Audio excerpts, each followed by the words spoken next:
الحمد لله وكفى وسلام على عباده الذين اصطفى أما بعد فأعوذ بالله من الشيطان الرجيم بسم الله الرحمن الرحيم يا أيها الناس إنا خلقناكم من ذكر وأنثى وجعلناكم شعوبا وقبائل لتعارفوا إن أكرمكم عند الله أتقاكم إن الله عليم خبير وقال النبي صلى الله تعالى عليه وآله وسلم كل مولود يولد على فطرة الإسلام فأبواه يهودانه أو ينصرانه أو يمجسانه صدق اللہ العظیم۔ محترم دوستو، ہم لوگ اسلاموفوبیا کی حقیقت اور اس کی طرف سے اسلام پر کیے جانے والے اعتراضات کے متعلق بات کر رہے ہیں۔ چونکہ میں نے اس کی تاریخ بتائی اس سے پہلی نشستوں میں، آج ہم بات کریں گے کہ سب سے زیادہ اسلام پر جو اعتراض ہو رہا ہے وہ عورتوں کے حقوق کے متعلق۔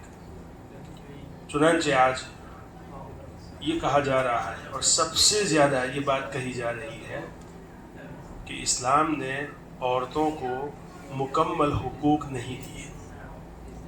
دیکھیے، ایک نظریہ پیش کیا جا رہا ہے کہ اسلام نے عورتوں کو مکمل حقوق نہیں دیے، یعنی حقوق دیے تو صحیح لیکن مکمل نہیں۔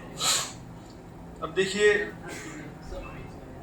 جب کوئی نظریہ پیش کیا جا رہا ہو تو انصاف کے ساتھ اس کا جائزہ لینے کے لیے ہمیں اس کے تاریخی پس منظر کو دیکھنا بہت ضروری ہے۔ عام طور پر ہوتا کیا ہے کہ ہم جذبات میں آ کر کچھ تقریر کر دیتے ہیں، جذباتی تقریر۔ اس سے لوگ مطمئن نہیں ہوتے، تشفی بخش جواب لوگوں کو نہیں ملتا۔ تو چونکہ بہت سے لوگ، چونکہ گھر میں دینی ماحول ہے، گھر کے لوگ مسلمان ہیں، اس لیے وہ جو شکوک اور شبہات ان کے دلوں میں ہوتے ہیں اس کا اظہار نہیں کرتے۔ رفتہ رفتہ بہت سے لوگ ایسے ہیں کہ جو اسلام سے گویا کہ متنفر ہو جاتے ہیں، اسلام کو چھوڑ دیتے ہیں، اپنے مذہب اور دین کو چھوڑ دیتے ہیں۔ اس لیے حدیث جو میں نے بیان فرمائی اس میں رسول اللہ صلی اللہ علیہ وسلم فرماتے ہیں کہ اسلام صرف مسلمانوں کا مذہب نہیں، پوری دنیا کے انسانوں کا مذہب اگر ہے تو وہ اسلام ہے۔ اس لیے کہ انسان جب دنیا میں آتا ہے تو اعلیٰ فطرت الاسلام، وہ فطرت اسلام پر پیدا ہوتا ہے۔ چونکہ اس کے ارد گرد کا جو ماحول ہے فَأَبَوَاهُ يُهَوِّدَانِ، اس کے والدین، اس کے ماں باپ اس کو یہودی بنا دیتے ہیں، نصرانی بنا دیتے ہیں۔ اس کا مطلب یہ ہے کہ جس ماحول میں وہ پروان چڑھتا ہے اس ماحول سے متاثر ہو کر جو فطرت اسلامیہ ہے وہ دب جاتی ہے۔ چنانچہ انفرادی طور پر ہر مسلمان کا یہ فریضہ ہے کہ دنیا کے ہر انسان تک صحیح مذہب اسلام کی صورت پیش کرے۔ اب صحیح صورت اسلام ہمیں یاد ہوگی تب جا کے ہم پیش کریں گے۔ اس لیے یہ کوئی ایک ایکیڈمک ٹاپک ہے، کوئی معمولی بات نہیں، جو ہم کر رہے ہیں وہ ایک علمی بات ہے۔ چنانچہ میری آپ سے گزارش ہے کہ شروع سے لے کر اخیر تک ذہنی طور پر اور جسمانی طور پر آپ جڑے رہیں، انشاءاللہ آپ کو بہت فائدہ ہوگا۔ چنانچہ میں نے جو بات بیان کی کہ آج ایک نظریہ، ایک پوائنٹ آف ویو یہ پیش کیا جاتا ہے کہ اسلام نے عورتوں کو مکمل حقوق نہیں دیے، مکمل رائٹس نہیں دیے۔ چنانچہ اس میں 2-3 چیزیں ہیں، وراثت کا مسئلہ ہے، عورت کی گواہی کا مسئلہ ہے، یہ سب چیزیں جو ہے ڈسکس کرتے رہتے ہیں دشمنان اسلام، اور عام طور پر جو ہے لوگ اسی کو سنتے ہیں۔ حقیقت جو ہے کیا ہے وہ لوگوں کو پتہ نہیں ہے۔ تو جب کسی نظریے کا انصاف کے ساتھ جائزہ لینا ہو تو ہم تاریخی پس منظر ہمیں دیکھنا پڑے گا. چنانچہ آپ دیکھیے کہ ہم لوگ ابھی 21ویں صدی میں جی رہے ہیں. محمد عربی صلی اللہ علیہ وسلم کو اس دنیا میں آئے ہوئے تقریباً 1500 سال ہو گئے. یعنی اسلام جو ہے 7ویں صدی عیسوی میں آیا. 7ویں صدی عیسوی، یہ 21ویں صدی عیسوی ہے. آپ صلی اللہ علیہ وسلم پیدا ہوئے 571 عیسوی میں، اور آپ صلی اللہ علیہ وسلم کو نبوت جو ملی وہ 7ویں عیسوی کے اوائل میں آپ صلی اللہ علیہ وسلم کو نبوت ملی. ہمیں یہ دیکھنا ہے کہ اسلام جب آیا اس سے پہلے دنیا تو صرف عرب کے معاشرے کا نام نہیں. آپ صلی اللہ علیہ وسلم کو حجاز میں مبعوث کیا، لیکن دنیا میں دوسری تہذیبیں تھیں. ایران اور روم یہ پاورفل اور سپر پاور سلطنتیں تھیں آپ صلی اللہ علیہ وسلم جب مبعوث ہوئے اس وقت. اور علم میں اور ہنر میں ان کا ایک ڈنکا بجتا تھا. عیسائیت موجود تھی. آپ موسیٰ علیہ السلام کو آئے ہوئے 1700 سال ہو گئے تھے، یعنی یہودیت بھی موجود تھی. اور بت پرستی حضرت نوح علیہ السلام کے زمانے سے تھی. تو آپ یہ سمجھیے ہندوازم بھی تھا، جودائزم بھی تھا، کرسچینٹی بھی تھی، رومی اور ایرانی تہذیب بھی موجود تھی جب آپ صلی اللہ علیہ وسلم اس دنیا میں تشریف لائے. تو اس وقت جب آپ صلی اللہ علیہ وسلم کو نبوت ملی، اس سے پہلے دنیا میں جو تہذیبیں تھیں، جو مذاہب تھے، جو معاشرہ تھا، اس معاشرے میں عورت کا اسٹیٹس کیا تھا وہ ہمیں دیکھنا پڑے گا. ہے نا؟ یہی انصاف کی بات ہے. جذباتی بات نہیں کہہ رہا ہوں، انصاف کی بات یہی ہے. چنانچہ آپ کو معلوم ہوگا کہ خود عرب کا معاشرہ عورتوں کے سلسلے میں ان کا کیا رویہ تھا. لڑکی جب پیدا ہوتی تھی تو وہ کیا کرتے تھے؟ زندہ دفن کر دیتے تھے. ایک صحابی ہے صعصع بن جوزیہ، وہ فرماتے ہیں کہ میں رسول اللہ صلی اللہ علیہ وسلم کی خدمت میں حاضر ہوا تو آپ صلی اللہ علیہ وسلم نے مجھے اسلام پیش کیا، کچھ آیتیں سنائی، میرا دل مطمئن ہوا اور میں نے اسلام قبول کر لیا. میں نے آپ صلی اللہ علیہ وسلم سے ایک سوال کیا کہ یا رسول اللہ، اگر زمانہ جاہلیت میں نے کچھ اچھے کام کیے ہو تو کیا اس کا بدلہ مجھے ملے گا؟ آپ صلی اللہ علیہ وسلم نے پوچھا کہ کیا آپ نے کیا اچھے کام کیے، آپ ذرا بتائیں. تو کہا کہ ایک مرتبہ میری 2 اونٹنیاں گم ہو گئی تھی، میں صحرا میں اس کو تلاش کر رہا تھا. اچانک میں نے دیکھا کہ ایک خیمہ لگا ہوا ہے، وہاں پہ ایک آدمی بیٹھا ہوا ہے. اس کو جا کے میں نے پوچھا کہ میری 2 اونٹنیاں گم ہو گئی ہے، دودھ دینے والی تھی. تو آپ نے اس کو دیکھا ہے کہ ہاں یہ بھٹک کر ہمارے اس قبیلے میں آ چکی تھی، چنانچہ ہم نے اس کو محفوظ کر لیا ہے، ہمارے پاس ہے. یہ بات ہی کر رہا تھا اور اچانک ایک عورت نے آواز دی کہ بچہ پیدا ہوا ہے. تو اس آدمی نے اس سے سوال کیا کہ بچہ جو ہے لڑکا ہے یا لڑکی ہے؟ اگر لڑکا ہے تو ہم اس کو بہرحال اس کو رکھیں گے، زندہ رکھیں گے. لڑکی ہے تو اس کو ہم زندہ دفن کر دیں گے. تو حضرت صعصع کہتے ہیں کہ میں نے ان سے کہا کہ تم کیا بات کر رہے ہو، تم اپنی اس لڑکی کو آپ زندہ دفن کر دو گے؟ تو کہ ہاں.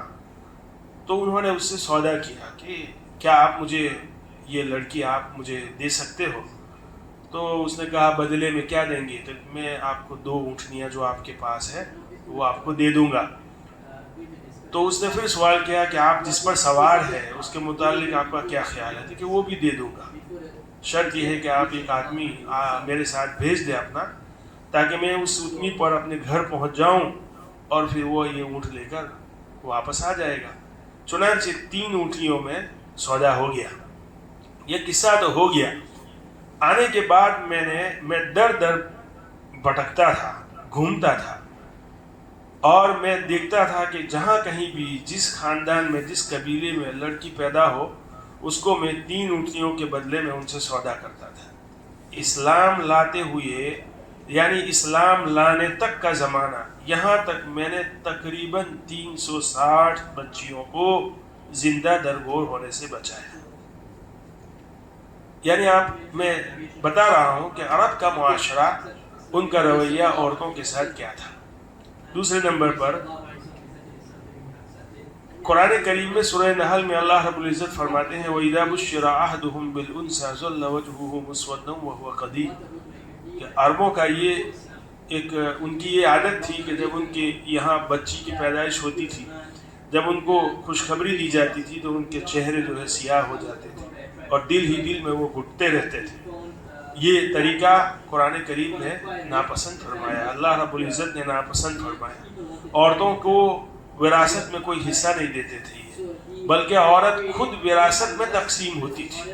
عورت جب پیدا ہوتی تھی تو وہ باپ کی ملکیت ہوتی تھی، باپ مر جائے تو وہ بھائیوں کی ملکیت ہوتی تھی، اور پھر جو ہے بھائی کے بعد شوہر کی ملکیت شمار کی جاتی تھی. یہ عرب کا معاشرہ، اس کا جو ہے رویہ تھا عورت کے ساتھ. عیسائیت اور یہودیت، میں آپ کو تاریخی حقائق بتلا رہا ہوں اسلام کے آنے سے پہلے. چونکہ تورات میں یہ بات لکھی ہوئی تھی کہ حضرت آدم علیہ السلام کو جو جنت سے نکالا گیا اور آدم علیہ السلام سے جو غلطی ہوئی تھی اس کی اصل وجہ حضرت حوا رضی اللہ تعالیٰ عنہ تھی. چنانچہ عیسائی اور یہودی عورتوں کے بارے میں ان کا یہ نظریہ تھا کہ یہ گناہ کا دروازہ ہے. عیسائی اور یہودی یہ سمجھتے تھے کہ عورت، نفس عورت گناہ کا دروازہ ہے. یہ ان کی سوچ تھی. رومیوں کے بارے میں اسی طرح یہودیت میں بیٹی کو خاص حالات میں ہی وراثت سے حصہ ملتا تھا، اور حیض کے ایام میں مذہبی سخت سے سخت پابندیاں تھیں یہودیت. یہ عورت کے ساتھ لوگوں کا رویہ تھا. اسی طرح رومی کلیسا ایک زمانے تک یہ بحث کرتا رہا کہ آیا عورت کے اندر جو روح ہے وہ انسان کی ہے یا کسی اور جانور کی. عورت کی کوئی حیثیت نہیں تھی رومیوں کے نزدیک، حالانکہ وہ پڑھے لکھے لوگ تھے، ان کی ایک تہذیب تھی، ان کے پاس اپنی ثقافت تھی، لیکن عورت اس معاشرے میں بھی مظلوم تھی. عورت کو علم حاصل کرنے کا کوئی رائٹ نہیں تھا.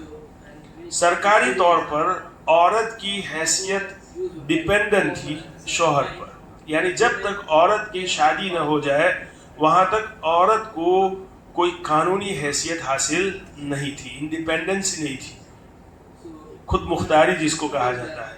وہ جب شادی ہو جائے تو اس کو شوہر کے تابع مان لیا جاتا تھا. جیسے چھوٹا بچہ ہو، آج کل چھوٹے بچے کو قانونی معاملات میں جو ہے ڈیپینڈنٹ مانا جاتا ہے ماں باپ کی. اسی طرح عورت کی حیثیت یہ تھی رومیوں کے نزدیک. ہندوؤں میں ایک خاص قسم کی ایک رواج تھا کہ جب عورت کا شوہر مر جائے تو شوہر کو وہ جلاتے تھے. تو عورت جو زندہ ہے، اس کا شوہر مر گیا تو اس کے شوہر کے لاش کے ساتھ عورت کو بھی جلا دیتے تھے.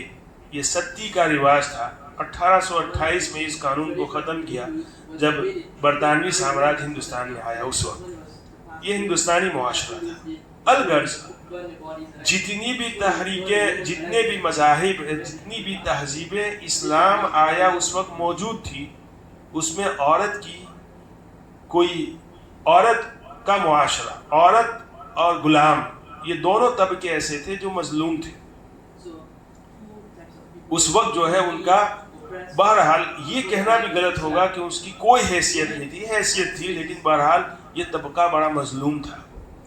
اب دیکھیے جب نبی کریم صلی اللہ علیہ وسلم مبعوث ہوئے، شروع ہی سے اسلام نے عورتوں کا مقام جو ہے سماج میں اونچا کر دیا. کیسے؟ میں نے جو آیت کریمہ سورہ حجرات کی بیان فرمائی، تلاوت فرمائی، یا ایھا الناس انا خلقناکم من ذکر و انثی. اللہ رب العزت فرماتے ہیں کہ یہ لوگوں، میں نے تم کو پیدا کیا ہے میل اور فیمیل سے، ذکر و انثی. کیا مطلب؟ غور کیجئے اس آیت کریمہ. یہ پوری انسانیت جو وجود میں آئی اس میں صرف مرد کا کردار نہیں، بلکہ مرد اور عورت دونوں کا یکساں کردار ہے. گویا کہ انسانیت کے وجود میں جس قدر مرد کا حصہ ہے اس قدر عورت کا بھی۔ یہ کتنی بڑی بات ہے۔ اس آیت کریمہ سے پہلے دنیا کی کسی قوم، کسی تہذیب نے عورت کو یہ مقام نہیں دیا تھا۔ یہ ہے انصاف کا اور یہ حقیقی جائزہ، سمجھ رہے ہیں۔ دوسرے نمبر پر اور تو عربوں کا، چونکہ رسول اللہ صلی اللہ علیہ وسلم عربوں میں مبعوث ہوئے تھے، عربوں کا جو رویہ تھا عورتوں کے ساتھ، وہ زندہ درکور کر دیا کرتے تھے۔ عورتوں کی، بچیوں کی پیدائش ان کو پسند نہیں تھی۔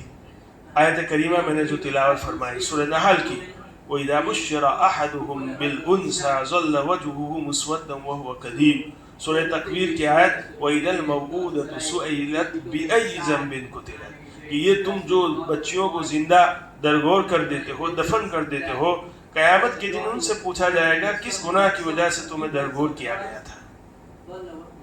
اس کی جو ہے اس رواج کو ختم کیا، اور یہ جو طریقہ اور یہ جو ایک نوم تھا کہ جب بچی کی پیدائش ہوتی تھی تو بہرحال وہ خوش نہیں ہوتے تھے، اس طریقے کو اللہ رب العزت نے بہت ناپسند فرمایا۔ اور آج کل چونکہ ہم لوگ ہندو معاشرے میں، ہندی ہے، ہمارے باپ دادا بہرحال جو ہے وہی ہندو معاشرے کے ساتھ ہم رہتے ہیں ابھی بھی، چنانچہ یہ جو طریقہ ان کے اندر جو رائج تھا، آج بھی ہمارے بہت سارے جو ہے لوگ بچیوں کی پیدائش کو پسند نہیں کرتے ہیں۔ یہ غلط بات ہے۔